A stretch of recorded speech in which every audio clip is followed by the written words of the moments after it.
తెలంగాణ ముఖ్యమంత్రి Revanth Reddy Congress party senior నాయకులు మైనంపల్లి హనుమంతరావుపై నిన్న బీఆర్ఎస్ పార్టీ రాష్ట్ర కార్యాలయంలో ఎమ్మెల్సీ ఎమ్మెల్యే షంబీపూర్ రాజు కేపీ వివేకానంద్ చేసిన అనుచిత వ్యాఖ్యలను ఖండించారు. కుత్బుల్లాపూర్ కాంగ్రెస్ పార్టీ నాయకులు బొంగునూరి కిషోర్ రెడ్డి. ఈ సందర్భంగా ఆయన మాట్లాడుతూ షాడిస్టు డ్రగ్గిస్టు కోపిస్టు అయిన కేటీఆర్ దగ్గర ఉడిగం చేసేవాళ్లు ఇవాళ అధికార పార్టీ నాయకులను విమర్శిస్తున్నారన్నారు. ఎమ్మెల్సీ షంబీపూర్ రాజు 10 ఏళ్ల కాలంలో ఉద్యమకారులకు అన్యాయం చేసిన ఇంట్లో వారికి పదవులు కట్టబెట్టారన్నారు. నువ్వా ఉద్యమకారుడివని చెప్పుకునేది అంటూ ఘాటు విమర్శలు చేశారు. హ్యాట్రిక్ ఎమ్మెల్యే అని చెప్పుకునే కేపీ వివేకానంద్ కుతుబుల్లాపూర్ నియోజకవర్గానికి 10 ఏళ్ల కాలంలో ఏం అభివృద్ధి చేశారో శ్వేతపత్రం విడుదల చేయాలన్నారు. నీకు రాజయ్య భిక్ష పెట్టిన వ్యక్తి మైనంపల్లి హనుమంతరావు. ఏ పార్టీలో ఉన్నా ప్రజా శ్రేయస్సు కోసం పాటుపడే వ్యక్తి మైనంపల్లి హనుమంతరావు అని, అలాంటి వ్యక్తిని విమర్శించే స్థాయి నీకు లేదని ఎమ్మెల్సీ షంబీపూర్ రాజును ఉద్దేశించి అన్నారు. ఒళ్ళు దగ్గర పెట్టుకుని మాట్లాడకపోతే ప్రజలే తగిన గుణపాఠం చెబుతారని హెచ్చరించారు. ఒక క్లబ్ లో మెంబర్ ఉన్నదని చెప్పి హేళనగా మాట్లాడింది.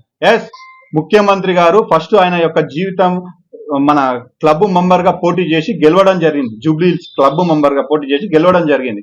ఆ రోజు ఉన్న క్లబ్లలో అన్నిట్లలో కూడా మెంబర్షిప్ తీసుకోవడం జరిగింది. దాంట్లో తప్పేం లేదు. మీ కేటీఆర్ లాగా ప్రతి ఒక్క హోటల్లో, పెద్ద పెద్ద హోటళ్లలో పర్మనెంట్ రూములు లేవు ఆయనకు. అది దృష్టిలో పెట్టుకొని మాట్లాడండి. మాట్లాడే ముందు నువ్వు మాట్లాడితే మాటకు మాట, మీరు ఎట్లా మాట్లాడితే దానికి మేము రిపీట్ అంతే విధంగా మాట్లాడతాం. సో మీరు మాట్లాడే ముందు ఒళ్ళు దగ్గర పెట్టుకొని కేటీఆర్ గారు చేసినటువంటి అంశాల మీద మాట్లాడండి, కేసీఆర్ గారు చేసినటువంటి అభివృద్ధి మీద మాట్లాడండి, రేవంత్ రెడ్డి గారు చేసినటువంటి అభివృద్ధి మీద మాట్లాడండి. మీరు పదే పదే రేవంత్ రెడ్డి గారిని విమర్శిస్తున్నారు. ఎటువంటి పరిపాలన చేసిండ్రు, మీ పాలన అటర్ ఫ్లాప్ అని చెప్తారు. ఎందుకు అటర్ ఫ్లాప్? బీసీలకు 42% రిజర్వేషన్ ఇచ్చినందుకు అటర్ ఫ్లాపా? ఎస్సీ వర్గీకరణ చేసినందుకు అటర్ ఫ్లాపా? మహిళలకు ఉచిత బస్సు ఇచ్చినందుకు అటర్ ఫ్లాపా? మహిళలకు 500కే సిలిండర్ ఇచ్చినందుకు అటర్ ఫ్లాపా? దేని గురించి అటర్ ఫ్లాపో ఒక్కసారి ఆలోచన చేయండి. అంతేకాదు, ఇందిరమ్మ ఇల్లులు ఇస్తుండు, సన్న బియ్యం ఇస్తుండు. మీ కాలంలో ఈ బియ్యాన్ని అమ్ముకొని మళ్ళీ రేషన్ షాపులకే అమ్మి డబ్బు సంపాదించుకున్నారు. కానీ ఈ రోజు పేదలు మంచిగా ఆ సన్న బియ్యాన్ని తింటారు. అంతేకాకుండా రైతులు కూడా ఎంతో సంతోషంగా ఉన్నారు. రైతు రుణమాఫీ జరిగింది. అదే విధంగా రైతులకు రైతు భరోసా కింద మొన్ననే పడ్డది. సో ఈ రోజు కాంగ్రెస్ పార్టీ అనేది ఏదైనా పని మీరు గుర్తుపెట్టుకోండి, ఏ పనైనా కొద్దిగా టైం పడుతుంది. ఈ టైం కాలంలో మనకు అభివృద్ధి పదాలు కానివ్వండి, సంక్షేమ పథకాలు కానివ్వండి, కొంచెం టైం పడుతుంది. ఈ టైం గ్యాప్ లో ఈ 18 నెలల తర్వాత కొద్దిగా మాకు ప్రజలు ఎక్కువ సహకరిస్తున్నారని చెప్పి వీళ్ళు విష ప్రచారం చేస్తున్నారు. వీళ్ళు జీర్ణించుకోలేకపోతున్నారు. సో కేటీఆర్ గారికి, అదే విధంగా వాళ్ళకు సంబంధించినటువంటి నాయకులు, ఈ కుత్బుల్లాపూర్ ప్రాంతానికి చెందినటువంటి ఎమ్మెల్యే గారికి, ఎమ్మెల్సీ గారికి హితవు పలుకుతున్నా, మేము చేసేటటువంటి అభివృద్ధి కార్యక్రమంలో మీరు కూడా భాగస్వాములు కండి. మేము ఎటువంటి భేషజాలు లేకుండా కుత్బుల్లాపూర్ నియోజకవర్గాన్ని అభివృద్ధి పరిచే విధంగా మీరు దానికి ఏ విధంగా ప్రయత్నం చేస్తారో చేయండి. అంతేగాని పదే పదే ముఖ్యమంత్రి గారి మీద, అదే విధంగా మైనంపల్లి గారి మీద బురద జల్లే ప్రయత్నం చేయకండి. ఎందుకంటే మైనంపల్లి గారు ఇక్కడ కుత్బుల్లాపూర్ ప్రాంతంలోనే ఉంటాడు.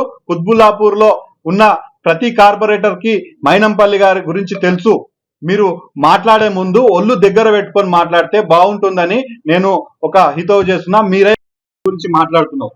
ఫోన్ ట్యాపింగ్ అనే వ్యవస్థలో మీరు పట్టించారు కాబట్టి, వ్యవస్థలన్నింటినీ పట్టించి అధికారిని దుర్యోగం చేసి ఫోన్ ట్యాపింగ్ చేయడం వల్ల ఈరోజు మీరు ఈ స్థాయికి దిగజారడం జరిగింది. అంతేకాదు, నీ ఫోన్ కూడా ట్యాప్ అయిందో కాదో ఒక్కసారి బంజారాహిల్స్ పిఎస్కి వెళ్ళి ఏసీపీ గారిని కనుక్కోండి, తెలుస్తుంది. అప్పుడు మీ ఫోన్ కూడా ట్యాప్ అయింది. మీరు కూడా ఒక భాగస్వామిగానే ఉన్నారని కూడా షంబీపూర్ రాజు గారికి నేను మనవి చేస్తున్నాను. ఈరోజు ప్రజలందరూ కూడా చీకొడుతున్నారు మిమ్మల్ని. ఈరోజు మీరు అంటున్నారు ఒక బుక్, మన మైనంపల్లి గారు ఒక బుక్ రాస్తా అని చెప్తే ఆ బుక్ గురించి మీరు హేళనగా మాట్లాడారు. బుక్ లో ఏం రాస్తావో చెప్పు అని చెప్పి మాట్లాడారు. బుక్ లో ఏం రాస్తాడంటే కేసీఆర్ గారు చేసినటువంటి స్కాములు రాస్తారు. అంతేకాకుండా కేటీఆర్ లీక్స్ అనే ఒక అంశాన్ని దాంట్లో పొంచుపరుస్తాడు. అదే కాకుండా కవిత గారు ఏ విధంగా లిక్కర్ స్కామ్ చేసిండో అది రాస్తాడు. అంతేకాకుండా మన సంతోష్ రావు గారు హాస్పిటాలిటీ అనే ఒక దాన్ని పెట్టుకొని ఏ విధంగా కుంభకోణాలు చేశారో వాటి మీద ఆయన రాస్తాడని చెప్పి కూడా నేను మనవి చేస్తున్నా.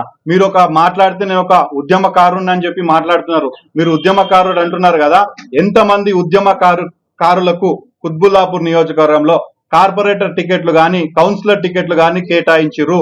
మీరు ఈ 10 ఏళ్లలో నీ తమ్మునికి మీ మరదలకి పదవులు ఇచ్చిరు గాని మిగతా ఉద్యమకారులను ఎవ్వరికి కూడా నువ్వు టికెట్లు కేటాయించలేవు, వాళ్లకు సముచిత స్థానం కల్పించలేవు. మీరు మీ పార్టీలో ఉన్న కార్పొరేటర్లు కానివ్వండి, కౌన్సిలర్ కానివ్వండి, ఆ రోజు టీడీపీ పార్టీలో వాళ్ళు, కాంగ్రెస్ పార్టీ వాళ్ళు మాత్రమే. మీరు ఎవ్వరికి కూడా న్యాయం చేయలేరు. దాన్ని దృష్టిలో పెట్టుకొని మన షంబీపూర్ రాజు గారు మాట్లాడాలని నేను కోరుతున్నాను. ఈరోజు మాట్లాడితే కేటీఆర్ గారిని సీఎం గారిని రమ్మంటున్నారు. సీఎం గారు పదే ఒకటే విషయం చెప్పిండు. సీఎం గారు ఏం చెప్పిండు? మీ కేసీఆర్ గారు చర్చకు వస్తే నేను రావడానికి సిద్ధంగా ఉన్నా, అసెంబ్లీలో చర్చిద్దామా, లేకుంటే ఇంకెక్కడైనా చర్చిద్దామా, లేదు అంటే నీ ఫామ్ హౌస్ లో చర్చిద్దామా అని చెప్పి మాట్లాడిండు. దాన్ని పట్టుకొని నువ్వు కేటీఆర్ గారు వచ్చిర్రు ఇక్కడ కూర్చున్నాడు అని చెప్పి, ఒక క్లబ్ లో కూర్చున్నాడు అని చెప్పి విచ్చలవిడిగా మాట్లాడుతున్నావు. కేటీఆర్ గారిని ఏ రోజు కూడా రమ్మనలేడు. అదే కాకుండా కేటీఆర్ గారితో సీఎం గారు కూర్చోడు. ఎందుకు కూర్చోడు అంటే కేటీఆర్ అనేటోడు ఒక డ్రగ్గిస్ట్, కేటీఆర్ అనేటోడు ఒక కోపిస్టి, కేటీఆర్ అనేటోడు ఒక శాడిస్ట్. అందుకే అతనితో కూర్చోను. అంతో ఇంతో మర్యాద కేసీఆర్ గారి మీద ఉన్నది కనుకనే అతనితో కూర్చొని చర్చించి రాష్ట్రాన్ని ఏ విధంగా అభివృద్ధి పరచాలనే ఒక అంశాన్ని మాట్లాడాడు తప్ప ఏ రోజు కూడా కేటీఆర్ గారితో కూర్చొని నేను మాట్లాడతా అని అనలేడు. అది మీరు దృష్టిలో పెట్టుకొని మాట్లాడాలని షంబీపూర్ రాజు గారికి నేను మనవి చేస్తున్నా. కేసులు సోషల్ మీడియాలో మేము ఏ పోస్టులు పెట్టినా కేసులు పెడుతున్నారని చెప్పి మాట్లాడుతున్నారు. ఒక ముఖ్యమంత్రిని పట్టుకొని అడ్డమైన మాటలు మాట్లాడుతుంటే కూర్చుంటారా? ఒకసారి ఆలోచన చేయండి. ప్రజానీకం కూడా దాన్ని ఎవరు కూడా ఎంకరేజ్ చేస్తలేరు.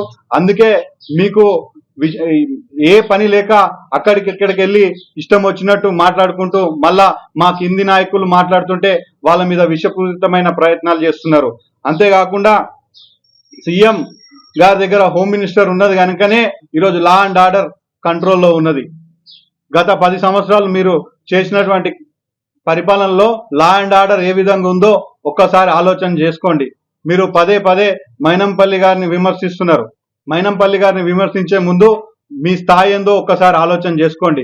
గత 10 సంవత్సరాలు మైనంపల్లి అనే వ్యక్తి మీ ఎంబడే ఉండే కదా, మీకు సహకరించిండు కదా. ఆ రోజు మైనంపల్లి గారి దగ్గర మీరు ఏ విధంగా బతిలాడుకొని మీ టికెట్ కోసము మీకు షంబీపూర్ రాజు గారికి గొడవల కారణంగా ఎన్నో గొడవలు అవుతుంటే వాటిని మైనంపల్లి గారే కదా సార్ట్అవుట్ చేసింది, మీకు టికెట్ ఇప్పించింది.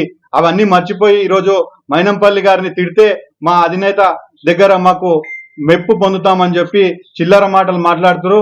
ఆ చిల్లర మాటలు మానుకోవాలని కేపీ వివేకానంద గారికి నేను హితవు పలుకుతున్నాను.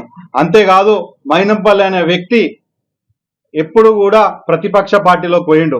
ఆ రోజు కూడా టీఆర్ఎస్ పార్టీకి పోయేటప్పుడు హైదరాబాద్ లో మల్కాజ్గిరి ఎంపీ క్యాండిడేట్ లేకుండే. ఆ రోజు ఆయన ఎంపీ టికెట్ తీసుకొని స్వల్ప మెజార్టీతో ఓడిపోవడం జరిగింది. ఓడిపోయిన తర్వాత ఆయన యొక్క సత్తా, ఆయన యొక్క బలం చూసి మీరు ఆయనను గ్రేటర్ హైదరాబాద్ ఇన్ఛార్జ్ గా నియమించడం జరిగింది. ఆ రోజు గ్రేటర్ హైదరాబాద్ కి ఇన్ఛార్జ్ గా నియమించిన తర్వాత ఆయన 99 సీట్లు తీసుకొచ్చిన తర్వాత మీరు ఆయనకు ఎమ్మెల్సీ టికెట్ తో పాటు తర్వాతకు మళ్ళీ ఎమ్మెల్యే టికెట్ కేటాయించడం జరిగింది. మీరు అవన్నీ కూడా మర్చిపోయి ఈరోజు మైనంపల్లి గారు ఏదో మన కేటీఆర్ గారు కాలు మొక్కిరని చెప్పి మాట్లాడుతున్నారు. మొన్న కూడా మీరు సార్వత్రిక ఎన్నికలలో మల్కాజ్గిరి టికెట్ మైనంపల్లి గారికి కేటాయించిన తర్వాత నాకు ఈ టికెట్ వద్దు అని చెప్పి బయటికి వచ్చిన సత్తా ఉన్నటువంటి వ్యక్తి మైనంపల్లి గారు. అది ఒక్కసారి మీరు దృష్టిలో పెట్టుకొని మాట్లాడండి. పదే దమ్ము ధైర్యం గురించి మాట్లాడుతున్నావు. మైనంపల్లి గారి దమ్మేందో, సత్తా ఏందో, బలం ఏందో మీకు అంతా తెలుసు. ఎందుకంటే 10 సంవత్సరాలు మీరు ఆయనతోనే ఉన్నారు.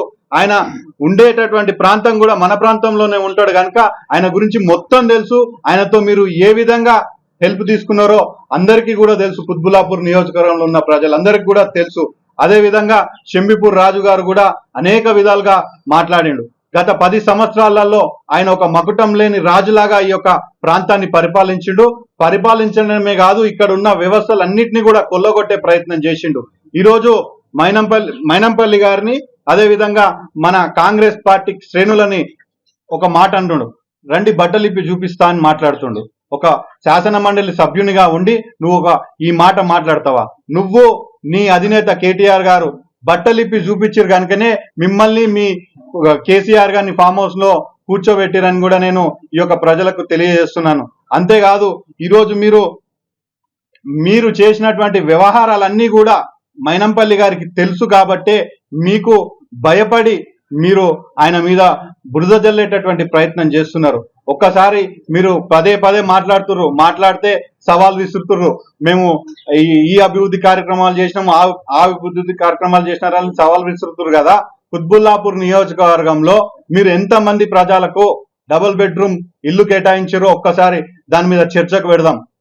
అంతేకాకుండా కుత్బుల్లాపూర్ లో గత 10 సంవత్సరాలలో మీరు ఏ అభివృద్ధి కార్యక్రమాలు చేసిరు, ఎటువంటి సంక్షేమ పథకాలు మీరు ప్రజలకు అందించిరో ఒక శ్వేతపత్రం విడుదల చేయండి.